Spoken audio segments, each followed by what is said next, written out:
Olá, meus amores. Essa talvez seja a aula um pouco mais didática que a gente vai ter ao longo dessa jornada.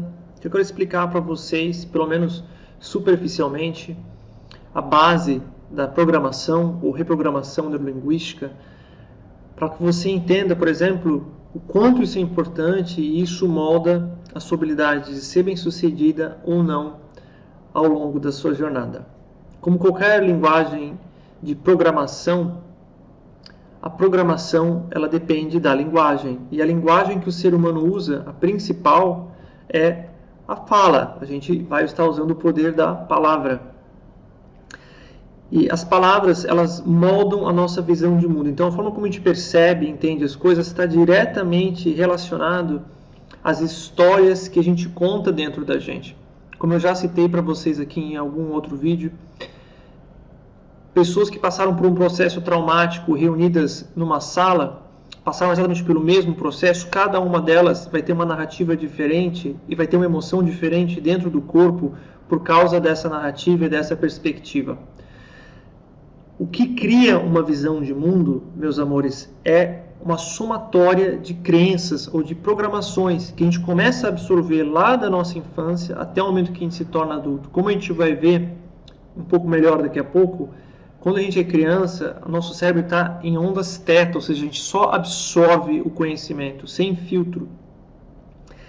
Então, cada pessoa ela vai criar uma visão de mundo, um storytelling, uma narrativa.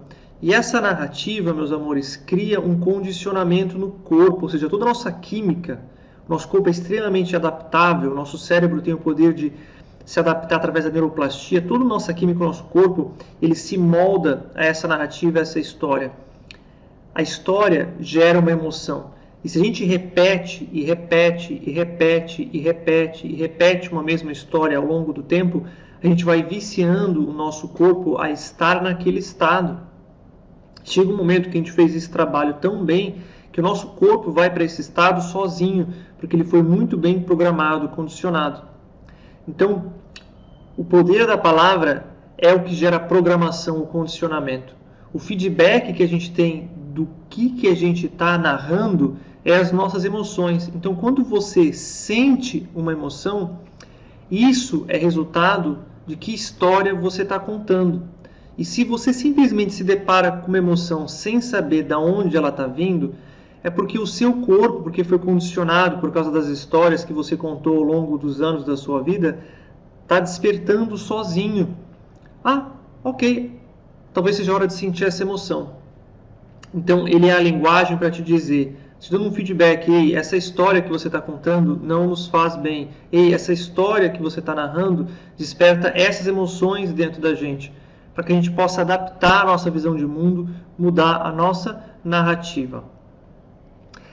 A grande questão quando vem em relação às palavras e às histórias, gente, é que o significado das palavras, ele é coletivo, certo? A gente vai, abre um dicionário e a gente tem lá uma palavra que tem uma fonte que todos nós utilizamos.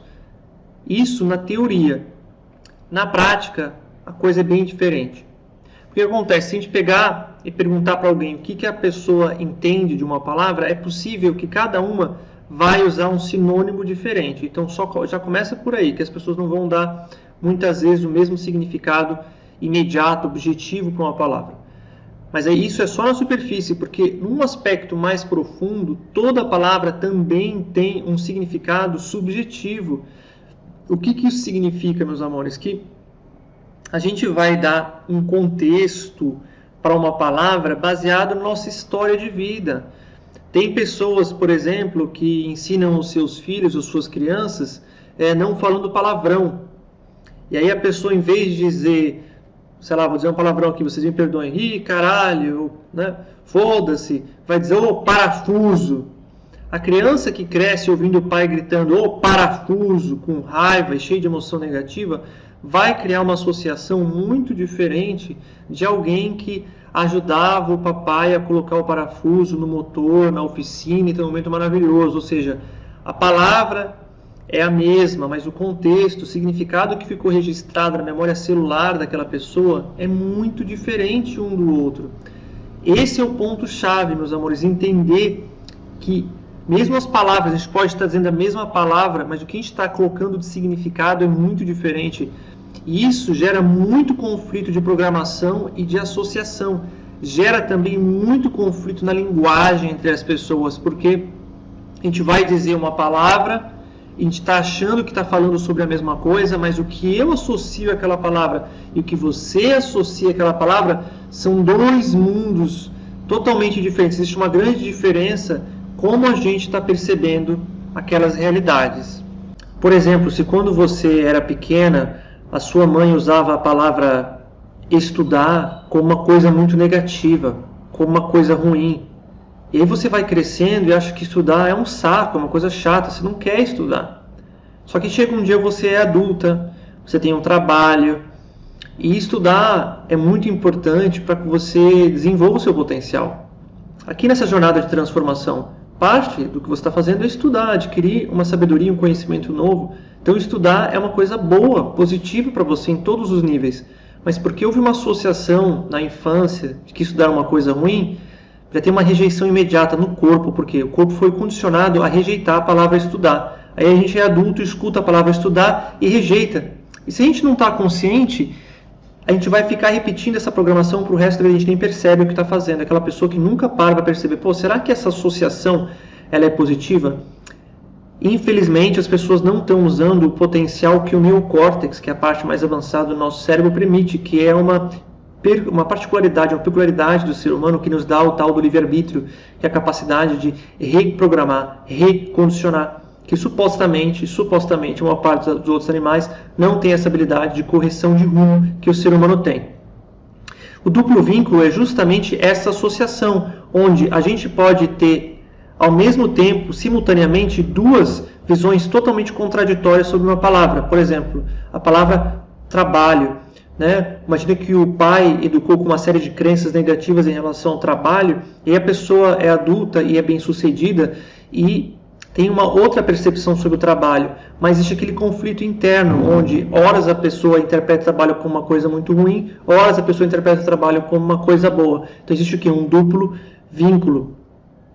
E o que as palavras escondem por detrás delas, gente, são as crenças, ou seja, o que a gente ouviu ao longo da nossa vida, da escola, dos livros, dos filmes, das revistas em quadrinhos, das histórias de Hollywood, dos nossos pais, nossos avós, nossos amigos, enfim. E existem também as crenças que são inconscientes. O que são as crenças inconscientes, gente? As crenças inconscientes são aquelas que a gente nem percebe, porque elas nunca foram expressas em palavras. Por exemplo, código de vestimenta.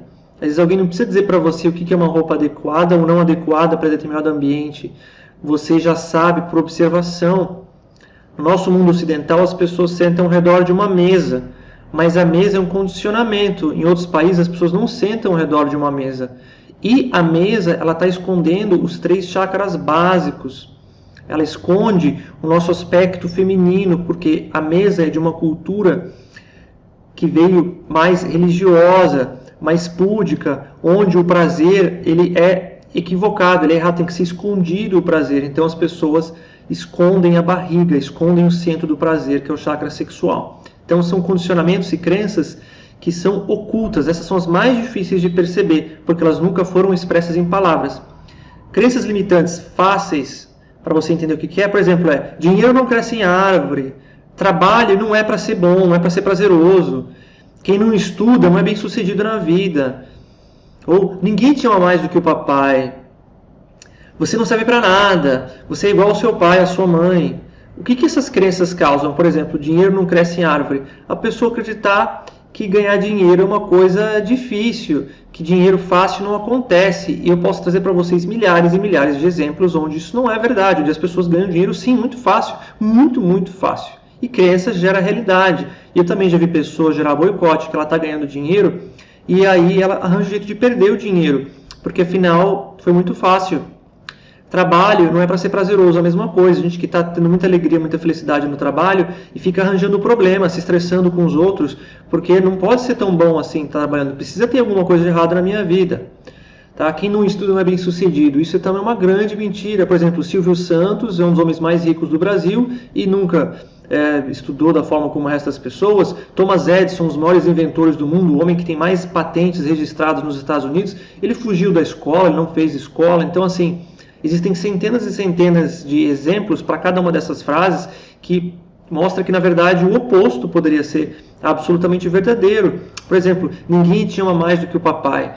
E eu já tive a oportunidade de conhecer pessoas que queriam trauma por causa disso, porque então eu não posso ter um homem que me ama mais do que meu pai. Queria um tipo de crença muito bizarra. Ah, você não serve para nada. Essa é uma frase terrível que condiciona uma pessoa ao fracasso para o resto da vida. Esse tipo de comparação, ah, você é igual ao seu pai, você é igual à sua mãe, tem um duplo vínculo nessa frase, porque a pessoa está dizendo com forma pejorativa. Então, além de me igualar a alguém que eu admiro, que às vezes eu admiro meu pai, eu admiro minha mãe, ela está dizendo que isso é uma coisa ruim, querer ser igual ao pai e à mãe, como se fosse uma crítica. Então cria um duplo vínculo danado esse tipo de frase. Então, só para mostrar crenças que a gente pode ter ouvido quando era criança e nunca deletou, que é o que você vai estar aprendendo a fazer junto comigo sempre nos meus cursos. As escolhas que a nossa criança faz, gente, super importante entender isso. Por exemplo, por causa dessas crenças, dessas experiências, a criança pode escolher, por exemplo, eu quero que o papai e a mamãe parem de brigar. E a criança vai lá e cria uma doença, cria uma enxaqueca, cria um mal-estar, porque quando a criança está passando mal, o papai e a mamãe para de brigar, fala baixinho e presta atenção na criança. Aí a criança cria um condicionamento de sempre que está numa situação de conflito e de estresse ao longo da vida, vai lá o adulto, já a pessoa já não é mais uma criança, mas vem a enxaqueca, porque a estratégia que usou lá quando era pequeno, o corpo ficou condicionado a usar até hoje, mesmo que não seja nem um pouco interessante para a pessoa adulta, porque a gente continua carregando a nossa criança. Outra crença muito doida que já percebi, que as pessoas queriam, por exemplo, eu só recebo atenção quando eu estou mal. Então eu vou ficar triste. Porque quando eu estou triste, as pessoas me dão atenção. Se eu fico doente, se eu estou mal, as pessoas me dão atenção, as pessoas me notam. É uma crença muito ruim para uma criança, mas que às vezes funcionou. A criança recebia algum tipo de atenção quando ela fingia que estava mal, ou quando ela realmente estava mal. Só que daí a gente se torna adulto e isso não é mais uma realidade, mas continua tentando ficar mal o tempo todo para essas pessoas nos dão atenção. Sempre sou tadinho, tadinho, tadinho, para quê? Para ganhar atenção. Um outro exemplo que uma crença que a criança pode criar, por exemplo, sempre que eu estou feliz e cheio de vida, vem alguém e briga comigo. E é muito desconfortável, muito ruim quando alguém briga com a gente, está cheio de alegria e vai aquela queda, né? Aquela dor no estômago, aquele medo da criança que fica paralisada quando vem adulto dar uma briga. O que a criança cria de decisão? Que eu não posso ficar feliz. É ruim se sentir cheio de vida. É perigoso estar cheio de vida. Então a pessoa vive sempre com medo de se sentir bem. A pessoa fica sempre com medo de estar feliz. Então a pessoa cria uma associação muito ruim, que é péssimo isso para um adulto, com a felicidade, com estar cheio de vida, com tesão de viver. A vontade desaparece dessa pessoa. Outro exemplo. Papai é pobre. Mamãe é depressiva, minha vida vai ser sempre assim, nunca nada vai mudar. Porque para a criança, gente, só existe o agora. A criança, ela não entende muito bem o futuro. Ela não entende que a vida muda. Ela não entende que o que está acontecendo aqui e agora não vai ser para sempre a minha vida. A criança, ela não tem essa noção espacial do tempo. Ela confunde amanhã, ontem, hoje. A criança, ela não tem isso muito bem definido. Então, o que acontece? A criança, ela acha que minha vida vai continuar sempre assim. Só que tem muito adulto que continua da mesma forma, que a pessoa não consegue passar por um desconforto passageiro.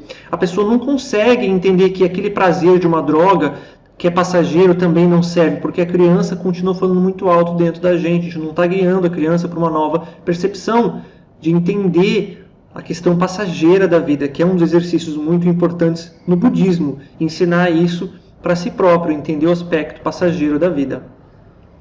Eu vou contar para vocês rapidamente alguns experimentos poderosos que foram feitos, que são surpreendentes. Por exemplo, o caso do professor gênio, onde eles pegaram e disseram para um professor e para um aluno, olha, você é o melhor professor e você é o melhor aluno, e a gente vai então fazer essa prova com vocês vão ter um tempo para se preparar, e fizeram a prova com esse melhor professor e esse melhor aluno. E realmente o desempenho foi genial, foi incrível, muito superior a todas as pessoas que participaram do teste. Só qual que era a grande sacada, qual era a grande pegadinha, gente? Que esse professor e esse aluno, eles foram escolhidos de forma aleatória. Eles não eram o melhor aluno, nem eram o melhor professor. Mas porque foi dito de uma figura de autoridade, as pessoas acreditaram, o aluno e o professor acreditou, e isso gerou uma realidade. Eles se tornaram realmente o melhor professor e o melhor aluno. Um outro exemplo para vocês é um experimento que fizeram dentro de um shopping, de compra e venda, enfim, um shopping normal do dia a dia. Foram lá e entrevistaram pessoas no meio do shopping.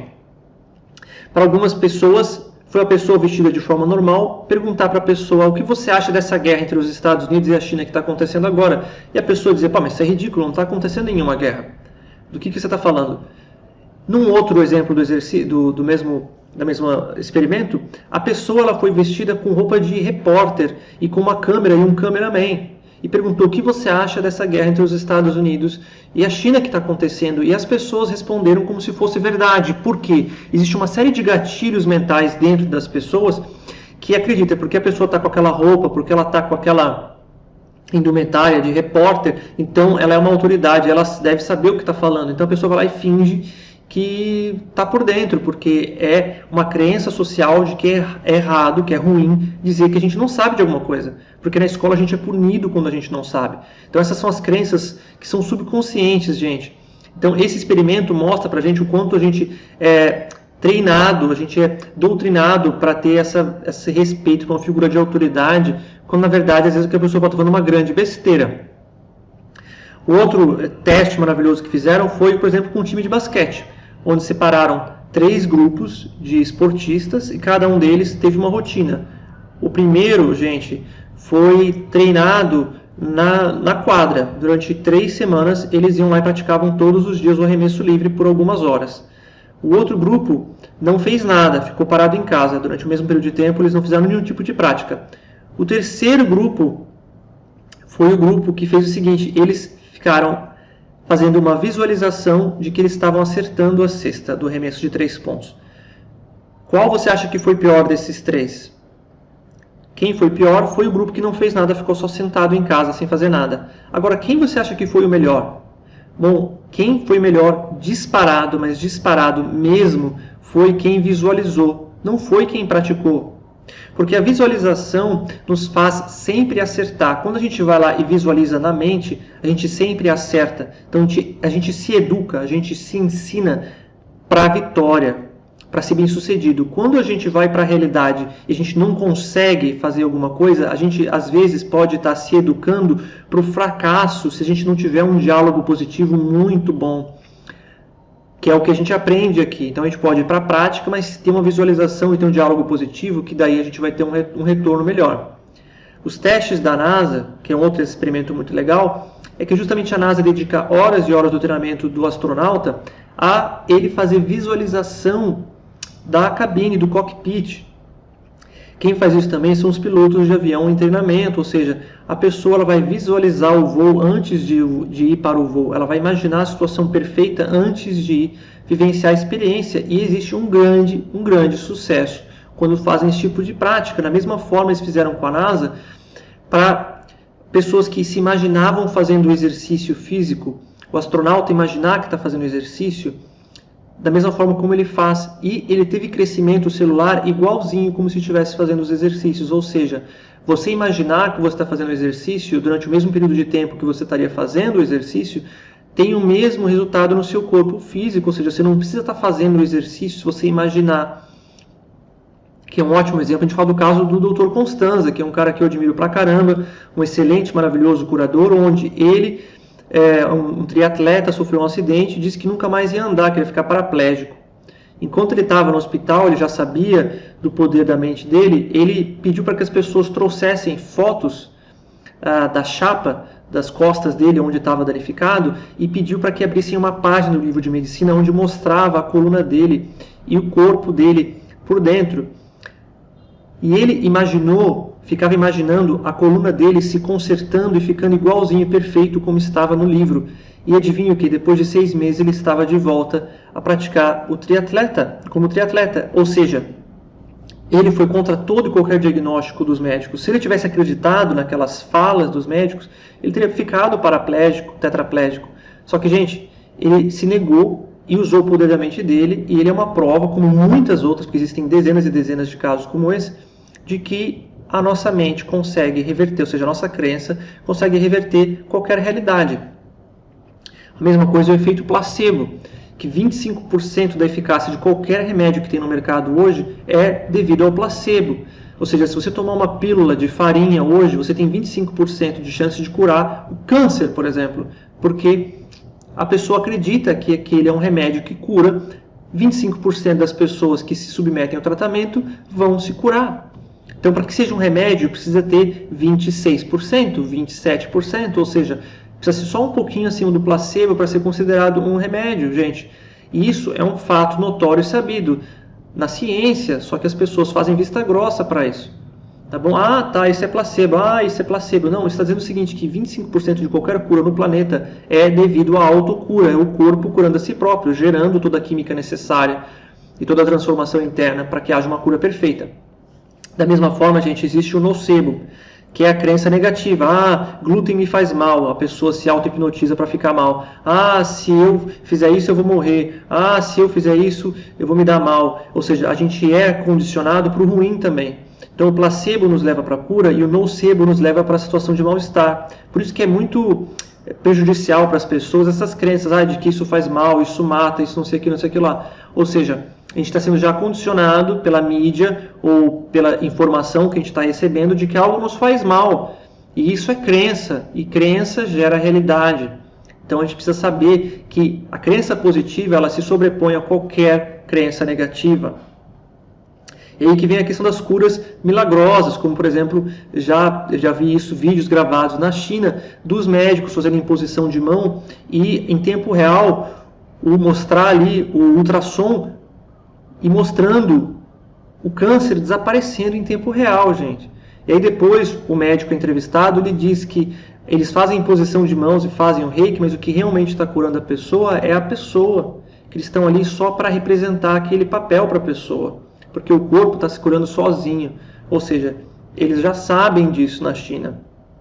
Então, gente, o último exemplo que eu poderia falar para vocês aqui é lembrar que nós somos feitos de 80% de água, de 70% a 80% de água, e falar dos experimentos do Dr. Emoto, que estudou particularmente o efeito que a água tem sobre, que o efeito que a palavra tem sobre a água, como a água é capaz de reter programação, como a água é capaz de reter informação.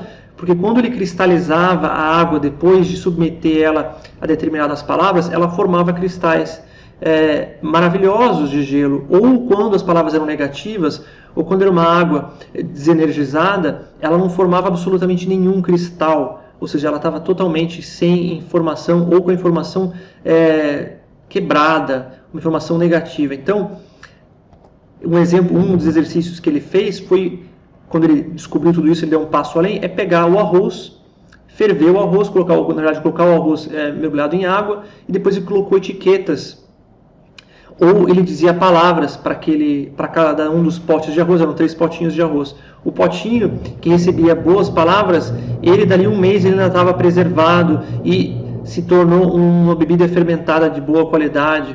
E o que recebeu xingamentos apodreceu, o que não teve nenhuma palavra, nenhuma tipo de energia, foi o que ficou em pior estado, ou seja, a palavra ela tem poder. A gente precisa tomar muito cuidado com o que a gente diz. Então, por exemplo, se você já teve aquela coisa onde você fala, puxa, quem sabe se eu conseguisse, puxa, mas eu não sei, Sati, eu acho que não é pra mim, eu sei, mas olha, sabe, comigo não dá certo, mas que você não sabe da minha história, mas comigo as coisas sempre foram tão difíceis. Quando a gente diz isso, no corpo tem aquela falta de energia, tem aquela falta de disposição, tem aquela falta de vontade. Então eu quero que você faça esse exercício comigo aqui rapidinho, que você diga dessa forma, não sei, eu não consigo, eu acho que não é pra mim.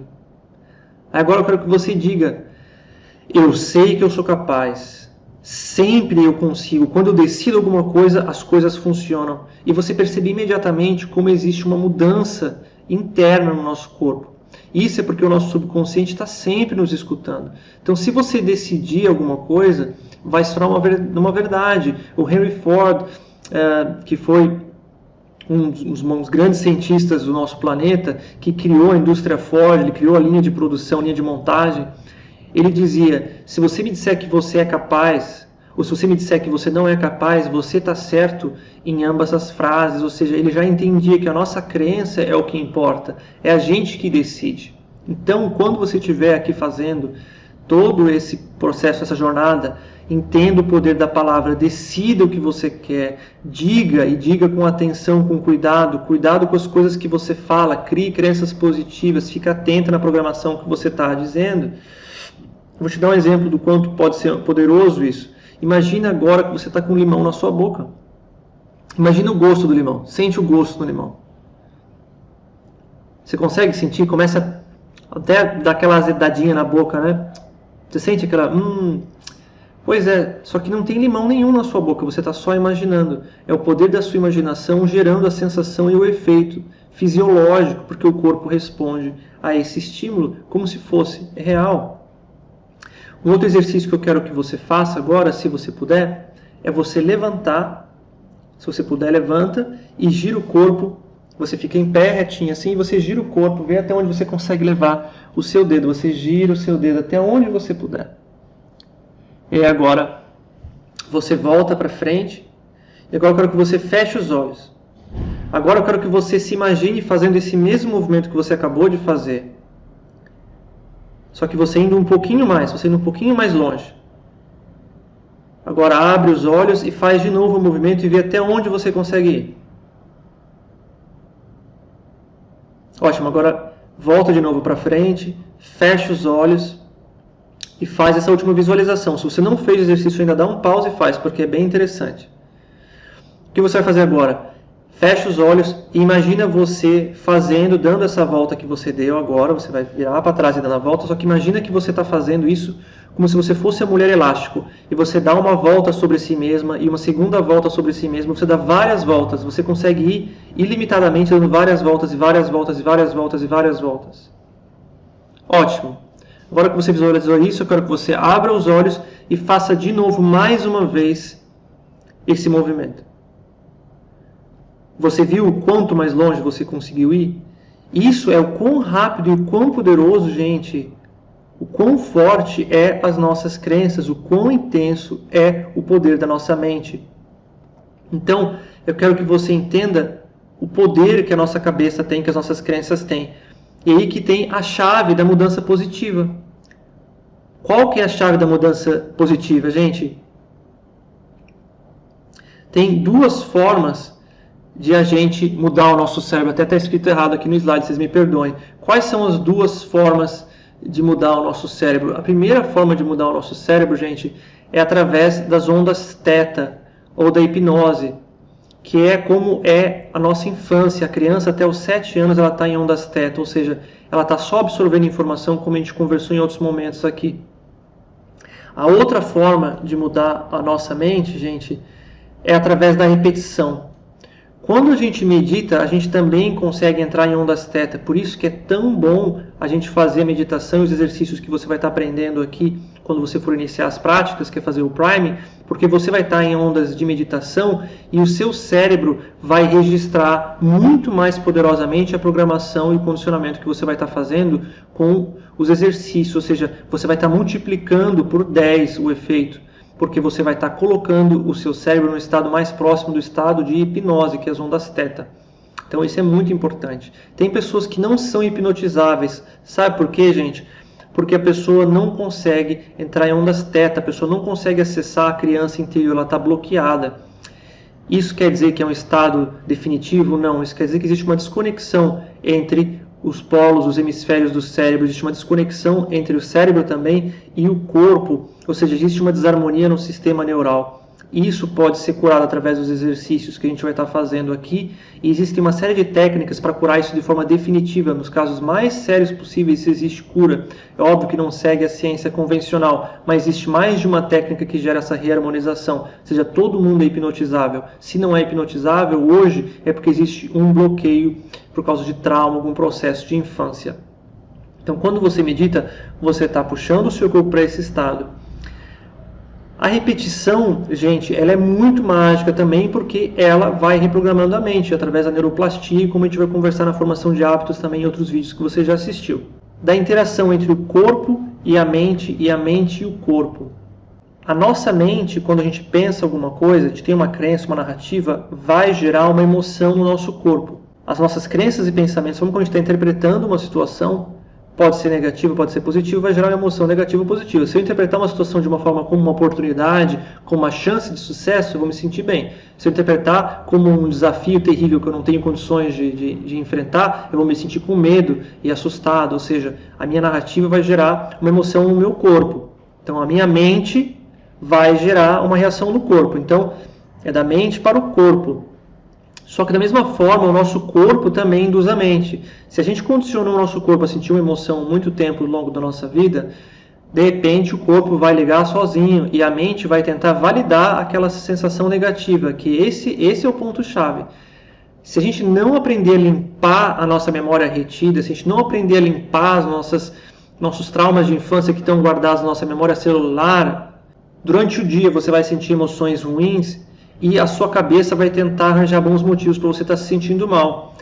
E isso pode acontecer para o resto da sua vida. E você vai ser uma pessoa negativa, ou pessimista, ou sempre depressiva, e não vai entender que isso não é quem você é. Isso é só uma condição que veio de uma repetição, de uma programação da sua infância. Da mesma forma, você pode ser desprogramada, você pode tirar esse condicionamento e desaparecer qualquer mal-estar para o resto da sua vida. A gente precisa ter consciência dessas sutilezas. Então, gente, esse vídeo é só para você ter uma noção geral do poder da linguagem, o poder da palavra e como ela está associada à questão da programação ou da reprogramação, que é o que a gente está fazendo aqui ao longo do curso. Espero que você tenha gostado e um grande abraço.